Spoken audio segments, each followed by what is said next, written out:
처음에 기본적으로 그 분류를 받고 그 다음에 이제 본격적으로 이제 가도록 하겠습니다. 국제연합에는 우리가 해야 될 총회, 그 다음에 안보리, 그 다음에 국제사법재판소가 있죠. 자, 그러면 총회부터 봅니다. 총회에서 할 거는 많지 않습니다. 총회는 모든 국가들이 모여서 우리가 의사결정을 하는 곳이에요. 그래서 뭐라고 하냐면 최고 의사결정 기구라고 합니다. 최고 의사결정 기구.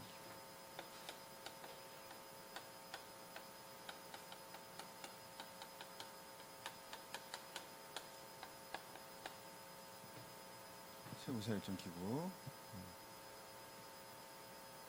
그 다음에 두 번째입니다. 최고, 그래서 왜냐하면 모든 국가들이 모여서 하는 거니까. 그 다음에 이런 의사결정할 때 한 나라에는 한 표씩 줍니다. 그래서 1국 1표입니다.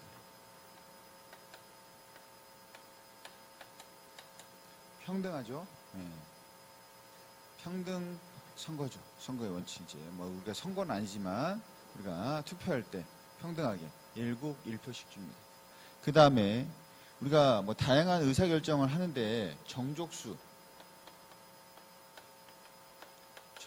기본적으로 출석한 나라, 출석한 국가의 과반수입니다. 그리고 특별한 경우, 우리가 뭐가 특별한지는 굳이 우리가 알 필요는 없습니다. 그래서 특별한 경우 우리가 우리가 출석 3분의 2가 될 수도 있다. 이 정도만 여러분 아시면 됩니다. 그러니까 일단 기본적으로 원칙은 과반수로 한다. 과반수 정도수다. 이렇게 보시면 됩니다. 뭐 안보라든지 평화라든지 다양한 의결사항이 있는데 그 중에서 제일 이제 대표적인 게 이제 재정비의 분담이라든지 그 다음에 가입국 찬성 반대 가입국 그 정도 우리가 총회를 생각하시면 되고 그 다음에 이제 안보리죠. 안보리. 아까 이제 핵무기를 아까 얘기했었지만 독일이 그러니까 처음으로 뭘 했냐면 그걸 했어요. 핵무기 개발했어요. 누가 했냐면 하이젠베르크라고 이제 핵물리학자 이런 사람이 핵무기에 대한 핵융합 폭발력이라든지 이런 부분에 대해서 이제 이야기를 하니까 독일 정부가 그거를 우리가 무기로 사용할 수 있겠냐. 그래서 어마어마한 우리가 이제 폭발력 가진 무기가 될 것이다. 그래서 그 당시에 이제 고민했던 게 영국을 점령해야 되는데 이게 섬나라다 보니까 배 타고 갈 때 걔네들이 해군력이 어느 정도 있으니까 딸리게 되고 그리고 이제 해군력이 안 되니까 육군이 가지를 못하니까 이게 전쟁이 안 되니까 계속 폭격하고 미사일 쏘고 그래서 미사일도 개발하고 이제 미사일 쏘는데 이제 그 당시 미사일은 개발한 지 얼마 안 돼서 이게 정확도가 떨어져요. 그냥 그 땅에 떨어지는 거지 어디에 떨어지는지는 몰라요. 그래서 그러면 이걸 미사일에다 실어서 날려버리면 되겠다. 라고 해서 핵무기를 개발합니다. 그래서 그 핵무기를 개발하는 그 우리가 연구진 중에 한 명 유대인이었는데 그 사람이 나와서 몰래 그 사실을 우리가 그 당시 미국에 있던 아인슈타인한테 얘기를 합니다. 그래서 아인슈타인이 심각성을 이제 깨닫고 그걸 미국 우리가 이제 정부로 보내는데 처음에는 무시하죠. 뭐야 이거 무시하다가 나중에 이제 국방부 장관이 바뀌면서 그거에 대해서 처박아 놨던 그 탄원서라든지 진정서라든지 이런 것들을 보면서 이게 좀 문제가 될 수 있겠다 이제 싶으면서 이에 대해서 논의를 해서 우리도 그러면 쟤네가 개발하기 전에 먼저 개발해야 된다라고 하면서 이제 그 맨하탄 프로젝트라고 해서 오펜하이머를 중심으로 해서 핵무기를 이제 한 1년 6개월 정도 늦게 한 2년 가까이 늦게 시작합니다. 그러면서 얘네들은 빨리 먼저 개발을 하려면 얘네가 먼저 시작했기 때문에 얘네들을 이제 저지해야 돼요. 그러니까 연구하는데 이제 연구진들을 이제 암살한다든지 그다음 연구소를 이제 폭발한다든지 아니면 뭐 이제 벨기에 막 산속 이런 데 있단 말이에요. 그래가지고 이런 데 가가지고 전력을 끊는다든지 뭐 이런 활동을 합니다. 그래서 그렇게 이제 특공대식으로 이제 보낸 게 이제 거기에 이제 대표적인 그 우두머리가 이제 여러분이 알고 있는 캡틴 아메리카 이런 사람들이 그때 가가지고 하게 되죠. 그래가지고 표정이 왜 그래 근데 그래가지고 이제 잘 해서 그걸 운영했던 그 조직이 비밀 조직이 이제 하이드라라고도 하기도 하고 히드라 하고 그러다가 이제 저지를 해서 먼저 개발했죠. 근데 독일한테 못 쓰고 이제 일본한테 썼죠. 그 다음에 이제 이렇게 우리 국제평화를 유지하기 위해서 우리가 국제안보를 위해서 안보리는 뭐냐면 뭐라고 돼 있냐면 안보리는 국제평화 안보에 1차적 책임이 있다. 1차적 책임이 있다. 이제 국제안보 헌장에 나오는 내용이에요. 1차적 책임이 있다. 그래서 그 책임을 우리가 다하기 위해서 조직을 만듭니다. 안보리 안에다가 그게 대표적인 조직이 이제 뭐예요? 그 조직이 실드. 그리고 실드 안에 또 여러 개 이제 사람들, 이제 대원들을 모집하죠. 그래서 아이언맨도 오고, 근데 이제 세계화가 떠나서 이제 우주 시대 되니까 토르도 오고 해가지고 어벤져스 개무시하는 그 표정이 어벤져스 팀이 되죠, 이 팀. 그죠? 그래서 그렇게 해서 이제 된 거예요, 되는 게. 이 안에 뭐가 있다고 그래서? 어벤져스. 이번 이 안에 있는 거예요, 어벤져스 팀이. 그러다가 이제 어떤 형이 한 명이 있었죠. 형이 한 명이 참 이제 자연을 사랑하는 형이 있었어요. 자연을 사랑하고 생태를 사랑하는 생태주의자. 그래가지고 그 아름다운 자연을 사랑하는데 자꾸 사람들이 그걸 파괴하니까 그 사람들이 절반 없애면 이 생태가 보존되겠다. 그래가지고 절반 없앴는데 이 형들이 이제 이 안보리에 있던 그 어벤져스가 가가지고 형 때려가지고 지금 형 죽었죠. 그래서 그 형 좋아했었는데 그래서 대표적인 우리 생태학자 알아요? 요나스라고 생태학자가 있어요. 그 형 친구죠. 타노스 형 해가지고 표정이 솔직히 뭐 하는 거지? 빨리 지금 끝났냐고. 맞아요. 어디까지 맞는지 모르겠지만 하여튼 어디까지 맞았어요. 아인슈타인 어디까지 맞았어요. 그래서 다 구란 아니라고.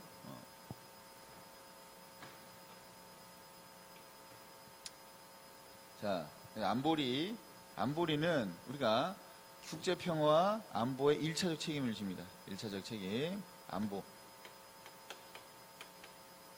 평화.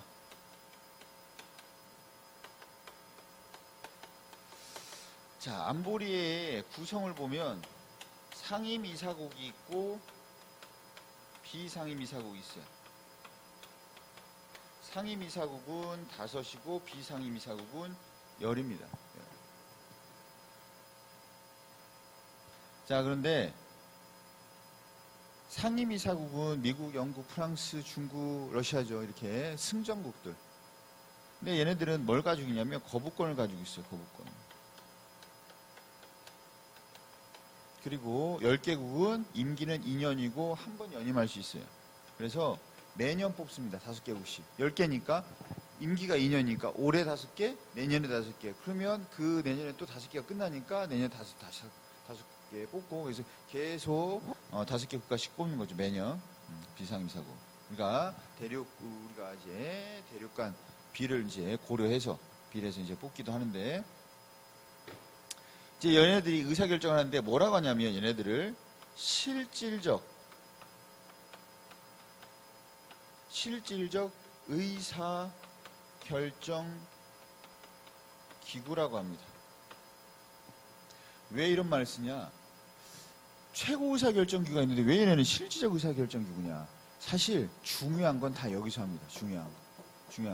그래서 최고라는 말을 쓰기는 어렵죠. 왜냐하면 모든 나라가 우리가 협의하고 그 나라들이 이제 투표하는 총회를 최고라고 해야지 일부 주요 강대국이나 일부 국가들이 가지고 있는 이제 구성된 안보리를 최고라고 할 수 없는데 하지만 실질적으로 얘네가 의사결정기구죠.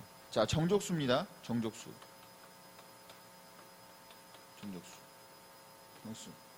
15개국 중에 9개국 이상이 찬성하면 통과가 돼요. 15개국 중에 9개국. 뭐가 없어야 돼요? 아무리 9개, 10개, 11개국이 찬성해도 거부권이 행사되면 다 나가랍니다. 그러니까 거부권이 행사되지 않아야 돼요. 그럴 때 이제 통과가 되죠. 그 다음에 중요한 건 왜 실질적으로 하냐? 얘네들은 경제적, 군사적 제재를 가합니다. 그럼 선생님, 이 비상임위 사국 어디서 뽑나요? 여기서 뽑죠. 여기서. 우리가 가입, 이런 비상임위 사국 뽑고 뭐 이런 것들이 있었잖아요. 자, 그 다음에 그래서 이제 안보리를 우리가 볼 수 있고, 그 다음에 두 번째 이제 제일 내용이 많은 게 뭐가 되냐면 국제사법재판소입니다.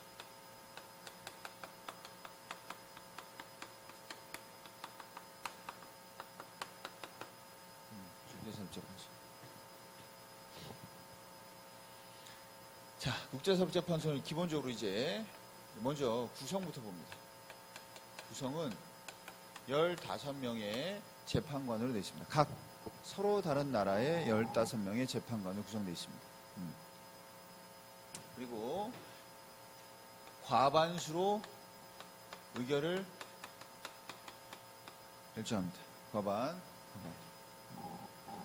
15, 15는 똑같은데 안보리하고 그 다음에 국제사법재판소 15, 15는 똑같은데 우리가 내용이 다르죠. 다르다는 건 이제 여러분 기억을 하셔야 되고, 그 다음에 만약에 가부동수일 때는 우리가 소장, 재판소장이 캐스팅 보트 결정권을 갖습니다. 그 다음에 두 번째, 이 제소 신청, 그러니까 국제사법재판소에 우리가 재판을 신청할 수 있는 자격, 신청 자격은 국가만 됩니다. 원래 국가.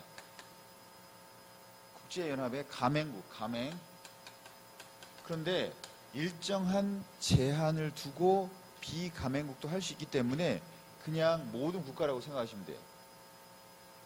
원칙은 가맹인데 일정한 조건을 해서 비가맹국도 가능하기 때문에 우리가 가맹국이라고만 제한하지 말고 그냥 모든 국가. 그런데 그러면 국제기구나 아니면 다른 국가 외에 다른 건 안 됩니까? 안 돼요. 국제사법재판소는 국가만입니다. 국가만 가능합니다. 두 번째 이제 특이한 게 뭐가 있냐면 여기는 임의적 관할권입니다.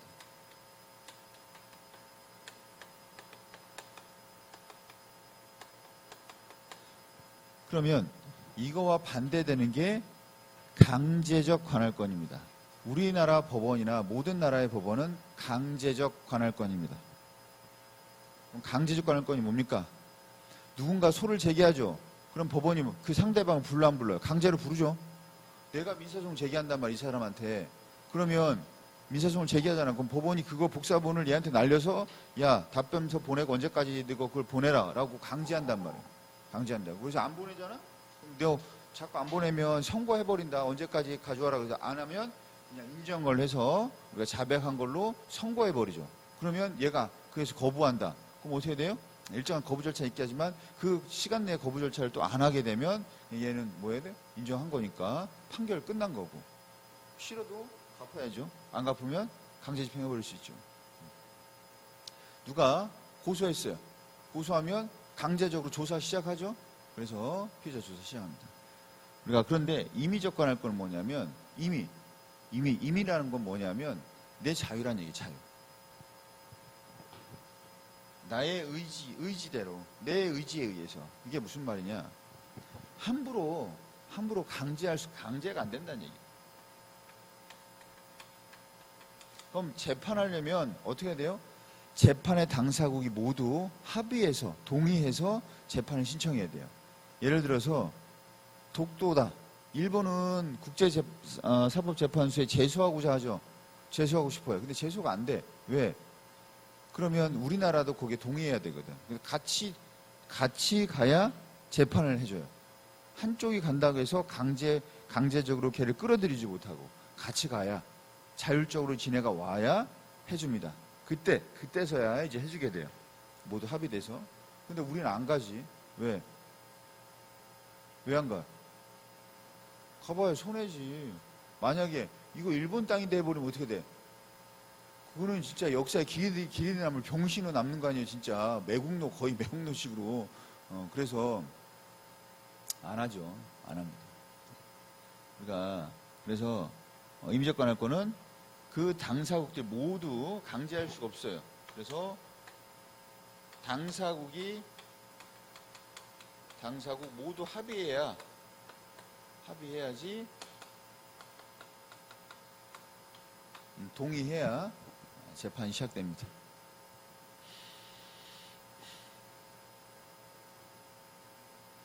그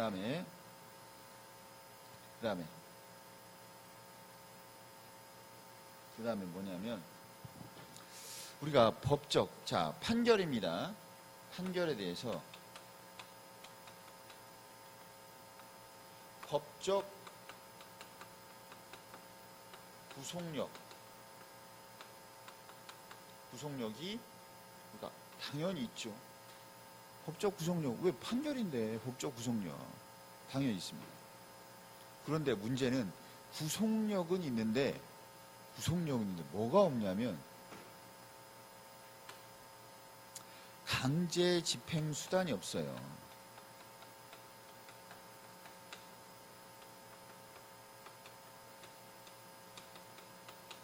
강제 집행 수단이 없어요. 우리는 강제 집행 수단이 있잖아요. 경매라는 강제 집행 수단. 그래서 이제 이 말이 참 다양하게 표현이 됩니다. 뭐라고 하냐? 강제 집행 수단이 없다. 맞아요. 법적 구속력 있다. 맞습니다. 법적 구속력이 약하다. 맞죠? 법적 구속력이 있지만 강제 집행 안 되니까. 강제력이 약하다. 맞죠? 강제할 수단이 없다. 맞죠? 다 맞는 말이에요. 강제력이 있다. 맞는 말이에요. 강제력은 있지. 법적 구속력이 있으니까. 약하지만 약하죠. 강제력이 약하다. 강제력이 있다. 똑같은 말이잖아. 있지만 약한 거지. 그리고 강제할 수단이 없다. 강제할 직접적인 수단이 없다. 맞죠? 그런데 강제력이 왜 있다고 하냐? 뭘 할 수 있어요? 다만 어디에다가 안보리에 제재 수단이 없다. 맞는 말입니다. 안보리에 제재를 권고할 수 있어요. 제재를 해라 말아라 우리가 요구할 수는 없지만 제재 권고는 가능합니다. 얘네들이 이렇게 해놓고 안 된다, 이행 안 한다, 이게 뭐 강제가 좀 뭔가 좀 필요하다라고 권고를 하면 안보리에서 이에 대해서 검토해서 필요하다 하면 제재를 가할 수도 있죠. 그래서 우리가 법적 구속력 있지만 강제 집행 수단이 없어서 강제력이 약합니다. 그리고 강제 수단이 없죠. 그 다음에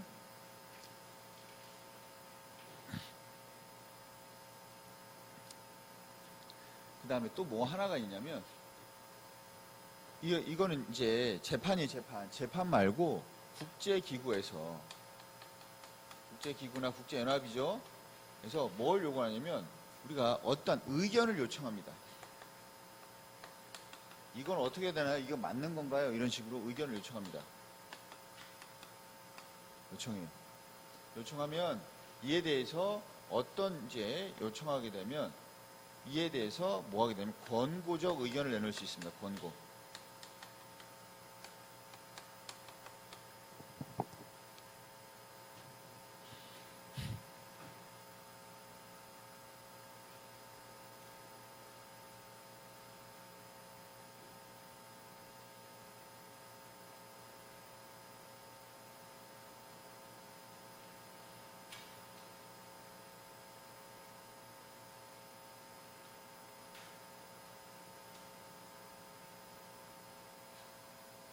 자, 이렇게 해서 우리가 국제연합을 받고 이제 국제법 갑니다.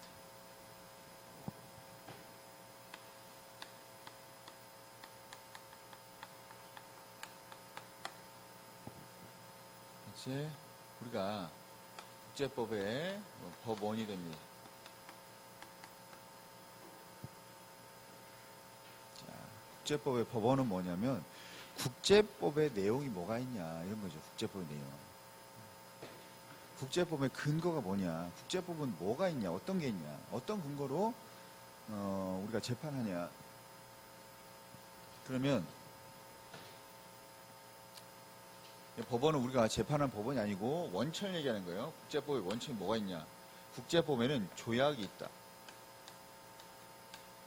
그 다음에 국제관습법,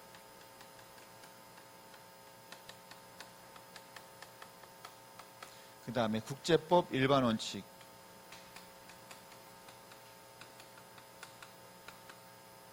그 다음에 우리가 뭐 판례,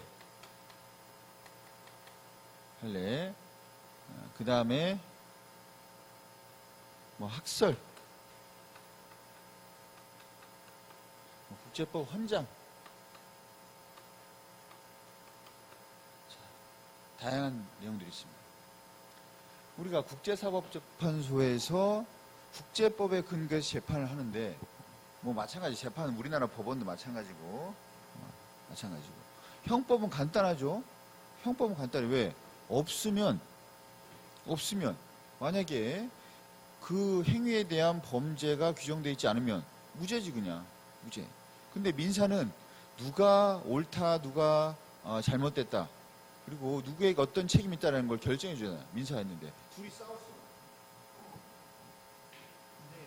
법원에 우리가 민사소송을 제기했어요. 법원이 모르겠어. 그래서 나중에 판결합니다. 자, 모르겠어요. 자, 법원에서 모르겠는데요? 하면 돼, 안 돼? 법원에서 그런 적이 있어, 없어? 법원에서 재판 둘이 싸웠는데, 제가 돈 빌려주고 했어. 모르겠어요. 자, 이렇게 재판해요? 아니잖아. 우리가 민법에 보면, 민법에 없으면 관습법에 하고, 관습법이 없으면 조리해야 한다. 이런단 말이에요. 뭐든지 이제 끌어다가 우리가 그에 대해서 판결을 해야 된단 말이에요. 국제사법재판소도 마찬가지요. 두 나라가 싸웠어. 우리나라는 왔어. 그래가지고 판결합니다. 모르겠네요. 자, 모르겠음. 자, 그러면 알았어요. 뭐 국제재판소가 있을 이유가 없지. 그래서 기본적으로 조약, 국제관습법, 일반 원칙 이런 것들을 이제 통해서 재판을 활용하고 적용하지만 이것도 안 되면 각국의 판례, 국제사법재판소의 판례도 찾아보고 국제사건에 대한 그것도 안 되면 우리가 저명한 국제법 학자의 학설도 좀 보고 안 되면 다양한 국제기구 현장도 보면서 그걸 이제 판단해야죠. 우리가 이런 것들이 국제사법재판소가 활용되는 국제법의 종류가 되겠습니다. 종류, 법원, 종류 똑같은 말이에요. 그러면 첫 번째 우리가 가장 중요한 조약부터 봅니다. 조약은 체결합니다. 어떻게 조약? 양자조약이 있고 다자조약이 있습니다. 양자조약은 우리가 두 나라, 다자조약은 우리가 세 나라 이상, 이 나라 이상이 체결합니다. 그러면 이제 체결하는 것이고, 그 다음에 주체, 조약을 체결한 주체는 국가, 주권국가가 당연하지만 주권국가 아닌 우리가 뭐 교황이라든지 교황청이라든지 그 다음에 반전단체, 이거 반전단체가 아니고 교전단체라고. 교전단체. 그 다음에 뭐 어떤 국제기구, 이런 나라들도 조약의 주체가 될 수 있죠. 우리가 휴전협정이잖아. 우리가 조약이라고 할 때 조약이라는 이름도 쓰지만 뭐도 써요? 조약이란 말 왜 더 많이 써요? 뭐 협정, 협약. 그 다음에 의정서. 다양하게 표현이 되죠. 우리가 보면 휴전협정이잖아. 조약이에요. 그런데 북한하고 우리나라가 국가였어요? 애매하잖아. 북한을 국가로 인정한 것도 아니고 우리나라도 국가를 인정한 것도 아닌데 어쨌든 그런 식으로 우리가 국가 외에도 할 수 있다. 중요한 건 나머지가 뭐예요? 알 필요 없이 국가 외에도 할 수 있다. 조약은.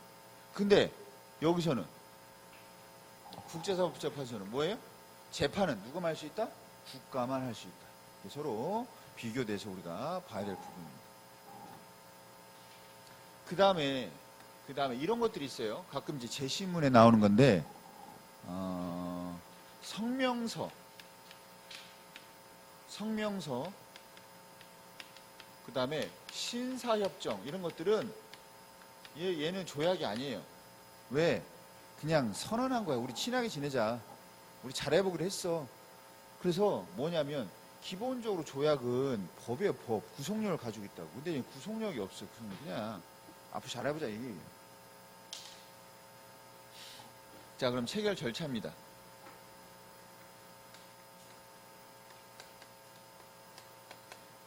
체결 절차.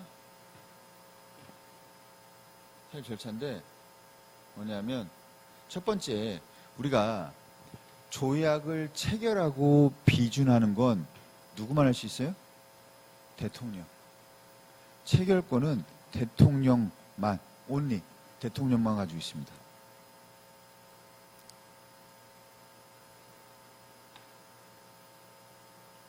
대통령만 가지고 있어요. 근데 대통령이 모든 조약을 체결할 수 없잖아. 그러니까 그 체결권을 위임해 줍니다. 누구한테?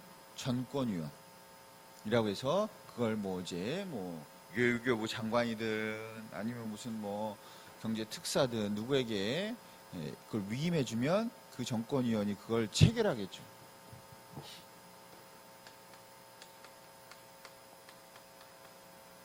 체결하면 그 체결한 체결서를 가지고 우리나라로 돌아오겠죠. 돌아오면 대통령이 이에 대해서 확정해 주는 걸 우리는 뭐라고 하냐? 비준이라고 합니다. 그 조약을 확정시켜 주는 거, 왜? 체결하고 비준권이 대통령이 있으니까 확정시켜 주는 거 비준이라고 하는데, 우리가 비준을 하기 전에 뭘 해야 돼요? 우리가 거기 보시면 모든 건 다 아니에요. 하지만 그 169페이지 보시면 우리나라 헌법 60조, 우리나라 겁니다. 이제 우리나라로 와야 돼요. 헌법 60조 보면 국회는 상호 원조, 안전보장에 대한 조약, 국제 조직에 관한 조약, 우호 통상 조약, 주권에 제약이 있는 조약, 강화 조약, 국가 국민에게 중대한 재정적 부담을 지는 조약 또는 입법상에 관한 다 웬만하면, 그러니까 어떠한 조약을 놓고 이런 거 아니면 이건 무조건 거기 들어가게 돼 있어. 하지만 이런 거예요. 모든 조약은 국회의 동의를 거쳐야 되는 X. 그런데 어떤 조약을 밑줄 그어놓고 그게 만약에 조약이라면 얘네만 아니고 이런 것들이라면 밑줄 그어놓고 이것은 국회의 동의를 얻어야 되는, 당연하지. 그래서 우리가 이런 거예요. 모든 조약은 국회의 동의를 얻어야 된다. X예요. 그리고 또 X였어. X야. 당연히 X고, 그 다음에 이러한 것은 국회의 동의를 거치지 않아도 된다. 다 X야 이것도. 무슨 말인지 알겠어요? 이런 조약 밑줄 그어놓고 이것은 국회 이런 거 빼고 이런 것들, 그래서 조약 내용에다 밑줄 그어놓고 조약에다 밑줄 그어놓고 이것은 국회의 동의를 거치지 않아도 된다. 다 X였다고. 다 틀린 거라고. 왜? 웬만한 건 다 조약은 국회의 동의를 거쳐야 돼. 그래서 그러니까 이론적으로 보면 국회의 동의를 거치지 않아도 되는 조약이 있다고. 그런데 실질적으로는 모든 조약은 국회의 동의를 거쳐야 돼. 거기 안 들어가는 게 없거든. 이런 거지. 이제 우리나라와 일본이 조약을 맺는다. 자, 우리는 이제부터 대통령끼리 한 달에 한 번 만나서 짬뽕 먹어요. 이런 조약을 맺었어. 이런 거 안 거쳐도 되지. 싫어. 한 번은 그럼 짬뽕 먹고 한 번은 짜장 먹어요. 이렇게. 이런 조약 같은 거는 국회 동의를 거치지 않아도 되니 당연히 안 해도 되겠지. 하지만 웬만한 건 다 거쳐야 되지. 그래서 우리가 체결하면 비준 동의를 거칩니다. 비준 동의. 그 다음에 대통령이 비준하고 이 비준서를 우리가 비준하고 이걸 교환하면, 비준서를 교환하면 다 끝난 거죠.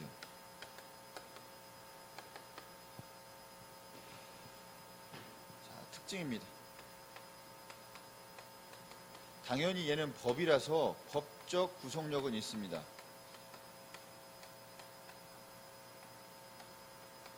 그리고 이 법적 구속력은 체결한 당사국만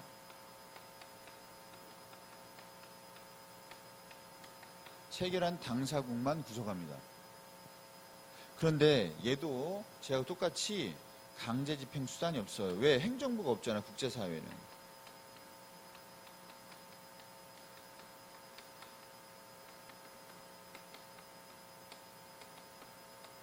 그래서 강제력이 약하다. 강제 집행할 우리가 수단이 없다. 제재 수단이 없다. 법적 구속력이 약하다. 왜? 강제 집행 안 하니까 안 해버리면 그러지 말이야. 그래서 법이기 때문에 구속력은 있지만 약하죠. 왜? 강제 집행 수단이 없어서.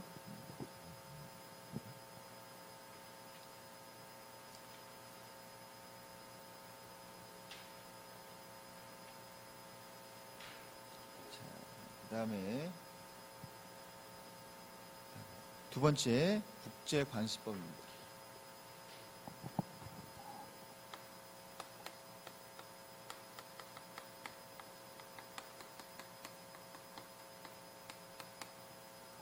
두 번째 국제관습법.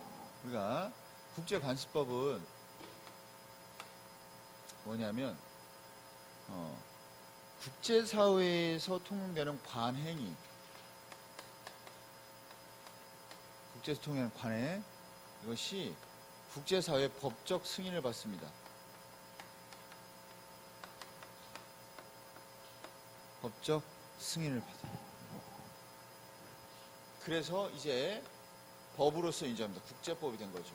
관습법, 국제관습법이 됩니다. 자, 특징은 뭐냐면 이것은 체결을 체결 같은 거 안 해요. 그러니까 체결 당사국 같은 것이 아니고 체결 당사국 국한되는 것이 아니고 포괄적으로 적용된다. 그러면 체결을 했든 안 했든 아니면 우리가 이것을 알든 모르든 모든 나라에 전 세계적으로 모든 국제사회에 포괄적으로 적용되죠. 모든 나라에. 대표적인 내용이 뭐가 있냐? 내용이 포로에 대한 예우. 포로 함부로 죽이거나 아니면 고문하거나 이러면 안 되죠. 포로에 대한 예우라든지 그 다음에 학살, 제노사이드, 학살 금지, 집단 학살하면 안 되고 그 다음에 이제 면책특권 뭐냐면 외교관의 면책특권. 그래서 대통령이나 우리가 대사 이런 사람들은 처벌할 수 없어. 미국 대사를 우리나라 법으로 처벌할 수 없어. 미국 대사 사람을 죽여도 형사재판 우리나라에서 안 받습니다. 뭐예요? 추방당하겠지, 추방. 그래서 우리가 그것은 예전부터 기본적으로 우리가 이런 거 있잖아요. 사신 이런 사람 죽이지 않잖아요. 기본 예의란 말이에요. 그렇기 때문에 우리가 외교관은 절대 그 잘못에 대해서 우리가 벌하지 않고 추방합니다. 이제 면책특권이에요. 대통령도 마찬가지죠. 트럼프가 우리나라에 와가지고 우리가 떡볶이 훔쳐먹고 돈 달아났다. 절도죄 이런 거 안 합니다. 뭐냐, 왜? 그냥 추방되는 거예요, 추방. 그 다음에 내정 불간섭.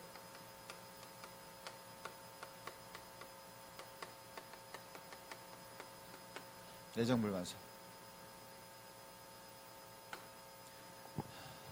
이런 것들이 기본적으로 국제관습법입니다. 그 다음에 세 번째가 법 일반 원칙입니다.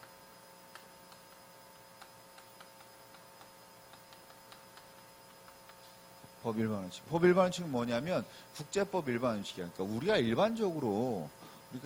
일반적으로 생각하는 일반적인 상식 수준에서 기본적인 사회 상규에 반하지 않는 수준에서의 원칙들 뭐예요? 신의 성실. 당연히 신의 성실이 뭐야? 신의를 갖고 성실하게 되는 거죠. 약속을 했으면 지켜야 되는 거고. 그 다음에 국제사회니까 국경은 우리가 함부로 침범하지 않겠지. 항상 언제든 침범할 수 있다는 생각을 하지 않는단 말이에요. 그 다음에 권리남용 금지. 권리남용하면 안 되죠. 야, 우리 바다니까 우리가 알아서 할 거야. 그래서 일본에서 그 오염수 다 버려버리면 안 되지. 못하게 하잖아. 그건 이제 국제법도 있긴 하지만 국제법이 없다 하더라도 그러면 안 되지. 우리나라라고 해서 그냥 우리나라 앞바다 다 더럽게 만들면 우리나라만 좋은 게 아니잖아. 그 다음에 우리가 손해를 끼쳤으면 손해배상해야죠.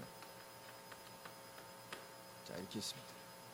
자, 그런데 중요한 한 가지가 있는데 뭐냐면 국제사법재판소는 이것이 다 재판하는 법원이 됩니다. 그런데 우리나라는 뭐라고 돼 있냐? 잘 보시면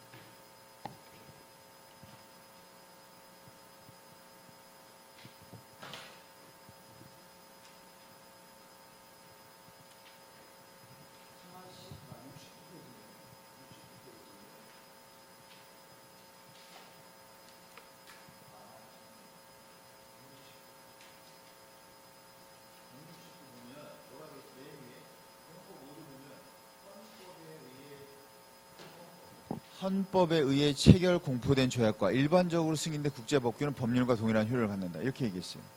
그러면 국제법은 법률과 동일한 효력을 갖는다. 국제법 이퀄 법률이에요. 동급이란 얘기, 동급. 그러니까 따로 법을 제정하지 않아도 국제법은 법률과 헌법, 법률, 명령, 규칙 여기에 어디 선에 있다고? 법률과 동일한 효력을 갖는다고. 그럼 이제 특별법이냐 아니면 우리가 뭐 이제 신법이냐에 따라서 이제 우선이 정해지긴 하는데 어쨌든 국제법도 국내에 적용할 수 있다. 뭘처럼? 법률과 동일하게. 그런데 뭐라고 했냐? 헌법에 의해 체결 공포된 조약. 그러니까 헌법의 규정대로 체결 공포된 것들. 조약. 뭐 국회 동의를 받고 대통령이 비준하고 이런 것들이죠. 두 번째. 일반적으로 승인된 국제법규가 뭐냐? 왜? 그것만 법률과 동일한 효력을 가지니까. 그래서 그게 바로 뭐냐? 여기입니다. 헌법에 체결되어 공포된 조약, 그 다음 일반적으로 승인된 국제법규. 여기까지는 뭐라고? 우리나라 헌법에서 법률과 동일한 효력을 갖는다라고 했단 말이에요.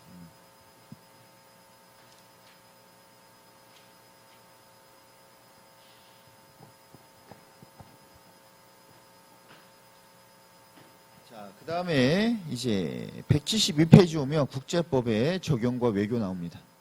국제법과 국내법을 비교해서 쭉 보시면 됩니다. 입법기관이 없다. 172페이지 입법기관이 없다. 또는 우리가 이것을 집행할 이제 집행기관이 없다. 이런 것들이 이제 특징이고. 그 다음에 국제법과 국내법의 관계에서 이론론은 뭐냐면 국제법과 국내법은 하나 체계다. 그럼 이제 하나 체계. 우리나라도 이론론이에요. 왜? 국제법은 국내법 법률과 동일한 효력을 갖는다라고 했으니까.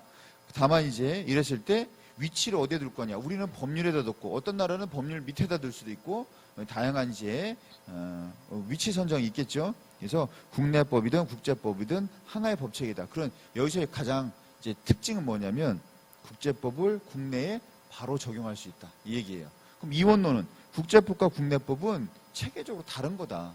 그럼 국제법을 국내법에 적용하면 안 되죠. 하면 안 된단 말이에요. 그럼 어떻게 해야 돼? 국제법은 국제 파트에 적용하는 거고 국내법은 국내에 적용하는 거야.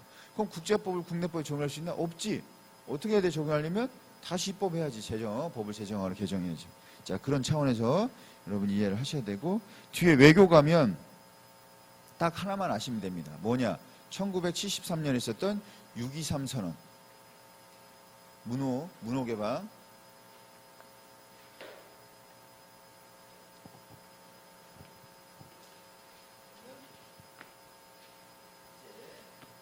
문제 풀고 법과정시 마무리를 하도록 하겠습니다.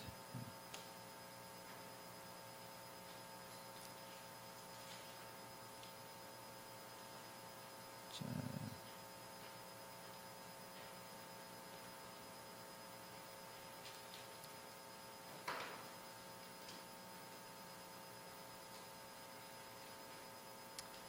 기출문제 59페이지 1번, 그 다음에 4번, 그 다음에 61페이지 2번, 4번, 5번, 8번, 9번 풉니다.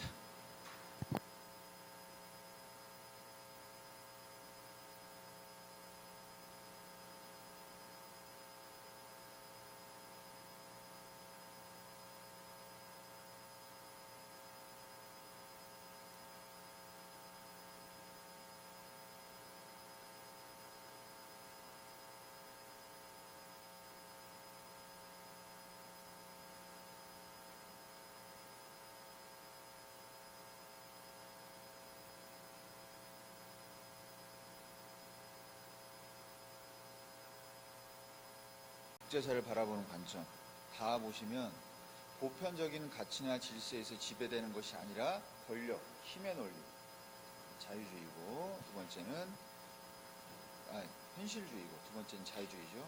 상호 의존 관계를 중시한다는 얘기는 협력을 중시한다는 얘기예요. 상호 의존 관계, 협력. 그래서 자유주의가 됩니다. 협력. 자, 그 다음에 두 번째 조약, 우리가 북대에서 나토, 바르샤바 조약이 뭐냐면 이게 서로 뭐 하는 거예요 지금? 이제 힘의 균형, 세력 균형을 우리가 만들려고 노력하는 모습들입니다. 그래서 이건 현실주의의 모습이 보이는 거죠. 그다음에 집단안보 체제는 우리가 어떤 국제 협력을 바탕으로 나라들이 모여서 국제기구를 만들고 그다음에 그걸 바탕으로 국제평화를 유지하는 거. 그러니까 이제 자유주의죠. 그다음에 관습법 같은 국제법 중요성을 강조하는 거 역시 자유주의죠. 그런 거 필요 없어요. 현실주의 그거 필요 없어요. 그냥 힘의 논리예요. 그다음에 4번입니다. 4번. 자, 국제사회 변천 과정에서 옳지 않은 것입니다. 첫 번째, 30년 전쟁을 종결하기 위해서 베스트팔렌 조약. 베스트팔렌 조약. 이것은 민족 단위 주권 국가가 국제사회 주체로 이제 등장하기 시작했다. 그 다음 1차 세계대전 이후에 국제평화 안전 증진을 위해서 국제연맹이 창설됐으나 실질적인 효과를 거두지 못했다. 왜? 제재도 없고 강제력도 없고 강대국도 없고. 그 다음에 3번 트루먼 독트린은 제국주의와 식민주의 확산 방지를 위해서 미국이 동맹국가 군사, 경제 원조를 약속한 것이 냉전체제 성립의 계기가 됐다. 냉전체제 성립이 계기가 된 게 아니고 그거는 이제 이념의 등장이고 이념의 대립이고 냉전체제가 성립한 이후에 있었던 일이죠. 제국주의 아니고 공산주의. 4번 지중해 몰타에서 미소가 정상이 만나서 동서대결 종식을 우리가 선언한 탈냉정 시대 도래했다. 정답 3번 되겠죠. 다음에 2번입니다. 2번 보시면 베스트팔렌 1차, 2차 닉슨 독트린 소련 붕괴입니다. 1번 유럽 중심의 국제 질서가 전 세계로 확대되었다. 가보시면 유럽 중심의 국제 질서가 전 세계로 확대된 게 가가 아니고 그것은 우리가 어떻게 보면 이제 가 시기와 나 시기 사이가 되겠죠. 가 시기와 나 시기 이제 유럽 중심으로 국제사회가 발전하면서 점점 확대되니까. 그 다음에 두 번째 나 직후에 1차 나 직후에 세계평화와 우호종주를 위해서 국제연합은 다 이후죠. 다 직후. 그 다음에 다는 자유지정과 공산지정 간의 대립 중심. 그것은 우리가 마 시기 몰타 선언.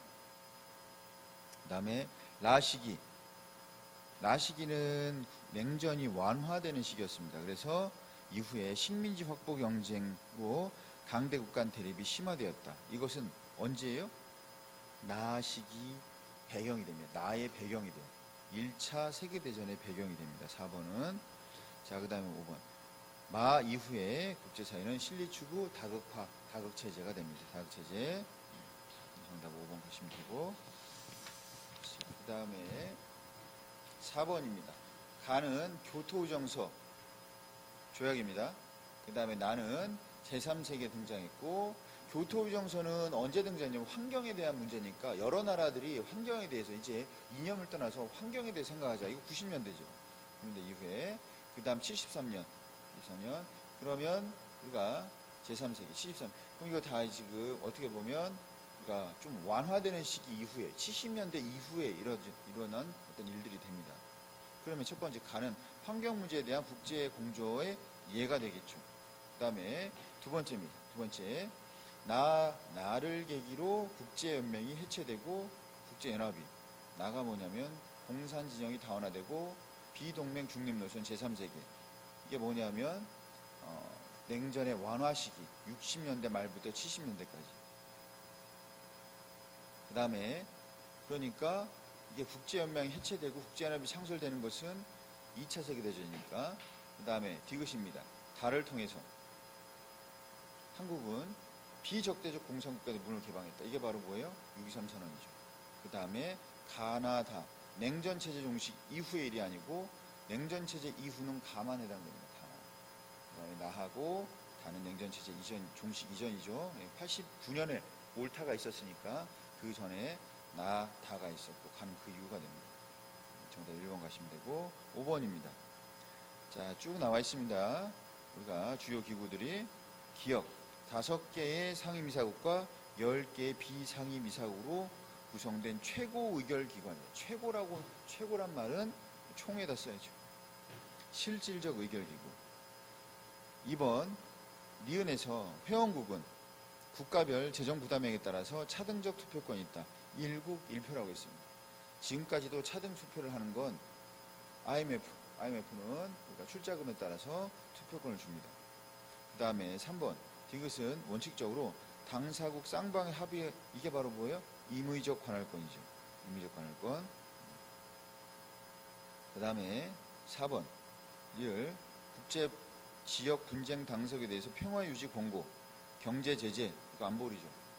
그래서 평화, 안보에 일차적 책임이 있고 제재하는 건 안보리가 됩니다. 4번은 안보리에 대한 내용이고, 그 다음에 8번입니다. 8번. 자, 그림은 인터넷 백과사전입니다. 가. 국제사회 관행이 국제사회의 규범으로서 승인된 국제관습법이죠. 국제관습법. 그러면 외교관의 면책특권, 국제관습법, 국회 승인 필요 없죠. 그냥 이건 누구의 승인도, 체결 절차도 아무것도 필요 없습니다. 그냥 우리가 포괄적으로 모든 나라에 적용됩니다. 우리가 나는 뭐냐면 가는 국제법의 다른 법원인 나와 달리 문서의 형태로 존재할 수 없으며, 그러면 나는 문서 형태로 존재하는 거니까 조약인데, 이 조약은 뭐예요? 체결권은 대통령에게만 있죠. 그 다음에 모든 국가에 대해서 효력을 갖는다. 뭐가? 국제관습법은 자, 모든 국가에 효력을 가지고 포괄적 효력. 정답 2번입니다. 그 다음에 9번. 기업. 갑국은 니은을 국제사법재판소에 제소할 수 있다. 자, 갑국은 니은을 국제사법재판소에 니은이 뭐냐면 안전보장이사. 제소하는 거 국가만 된다고 했죠. 국가만. 국제에 있는 거 안 돼요. 그래서 제소할 수 없고. 두 번째, 니은. 을국은 니은에서 디귿의 채택에 대해 거부권. 을국이. 자, 갑국은 면책등을 무시하고 갑국에 대정무시 했고. 체결 논의했으면 갑국은 자, 맺고 있는 동맹의자 국제연합 안전보장 상임이사국인 을국이니까 을국은 그럼 거부권이 있는 거죠. 그 다음 우리나라는 기업과 같은 국제법규는 국내법과 외교관의 면책특권. 왜냐하면 뭐 했어요 이거? 일반적으로 승인된 국제법규. 그래서 일반적으로 승인된 국제법규에는 국제관습법, 그 다음에 국제법 일반 원칙 이게 들어가니까 맞죠. 국내법, 법률과 동일한 효력을 갖는다. 그 다음 포괄적으로 적용되는 것은 관습법이죠. 관습법. 그래서 정답은 3번. 자, 이렇게 해서 국제법까지 마무리했고, 법과 정치가 좀 일찍 끝났습니다. 그러면 좀 쉬었다가 이제 다음 사회문화 파트 바로 들어가도록 하겠습니다.